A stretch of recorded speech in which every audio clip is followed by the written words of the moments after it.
ભરૂચના દહેજ સ્થિત બેલમાં રાજ્યના વિવિધ જિલ્લાઓમાંથી જપ્ત કરાયેલા અંદાજે 2212 કરોડના નશીલા પદાર્થનો વૈજ્ઞાનિક પદ્ધતિથી નાશ કરવામાં આવ્યો છે। આ મહત્વપૂર્ણ કાર્યવાહી ગુજરાતના નાયબ મુખ્યમંત્રી અને ગૃહમંત્રી હર્ષ સંઘવીની ઉપસ્થિતિમાં હાથ ધરાઈ હતી।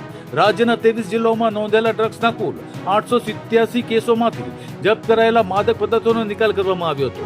તેમાં છેલ્લા એક વર્ષ દરમિયાન પકડાયેલી અંદાજે 11.10 લાખ નશીલી દવાઓની બોટલો તેમજ 14,447 કિલોગ્રામ વિવિધ પ્રકારના ડ્રગ્સનો સમાવેશ થયો હતો। દહેજ સ્થિત બેલના ઇન્સિનેટર પર્યાવરણ ધોરણને અનુરૂપ સમગ્ર પ્રક્રિયા પૂર્ણ કરવામાં આવી હતી।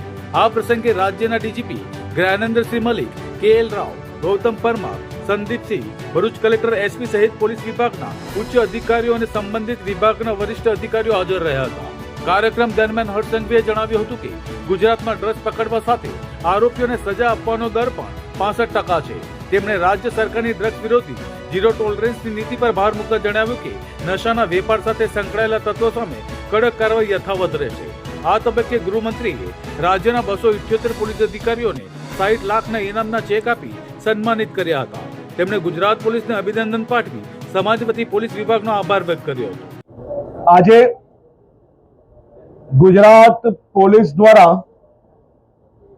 2212 કરોડ રૂપિયાના કિંમતનો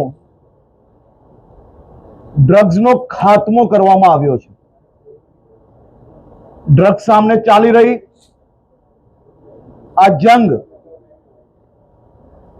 હજી વધુ મજબૂતાઈથી ગુજરાતના ખૂણે ખૂણે પહોંચે તે દિશામાં ગુજરાત પોલીસની કામગીરી ચાલી રહી છે। ગત ઓક્ટોબર માસમાં આ જ સ્થળથી 2000 કરોડથી વધારે કિંમતનો ડ્રગ્સનો ખાત્મો બોલાવવામાં આવ્યો હતો અને આજે 2212 કરોડ રૂપિયાની કિંમતનો ડ્રગ્સનો ખાત્મો બોલાવ્યો છે। આ વર્ષે ગુજરાત નહીં પરંતુ દેશના ઇતિહાસમાં ડ્રગ્સના કેસના કન્વિક્શનમાં સૌથી મોટો વધારો એ ગુજરાતમાં આવ્યો છે।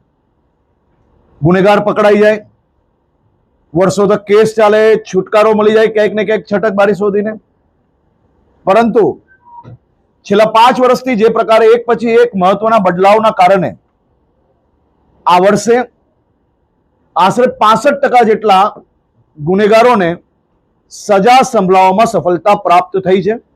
આવનારા દિવસોમાં 100% ગુનેગારોને સજા સંભળાવવામાં સફળતા પ્રાપ્ત થાય તે પ્રકારના કામગીરીમાં અમે આગળ વધી રહ્યા છીએ।